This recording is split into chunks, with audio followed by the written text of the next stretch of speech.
Welcome back. I'm meteorologist Eric Tallman. Today has really been a roller coaster ride so far. Showers and thunderstorms around today, mostly cloudy, but dry conditions expected during Sunday with highs in the 60s. So for today, we're expecting we're going to be up in the mid 70s. We'll go ahead and give you a status on that. Bad Axe 67, Sandusky 72, Cargo 70, Saginaw 69, Flint 74, Howell 73, Pontiac 75, Flint 74, Ann Arbor 76, Detroit 77, Adrian 77, and Monroe 75.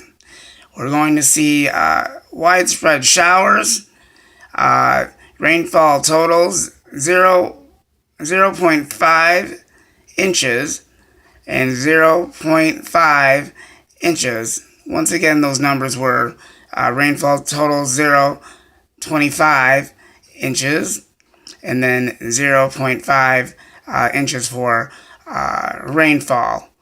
Locally higher in non-severe thunderstorms. We're not expected to see any severe weather whatsoever, so that's actually a plus right there. Your extended forecast is coming up moments away. We'll see in about 15 minutes. This is Meteorologist with you this morning. We'll be right back. Stay tuned for more.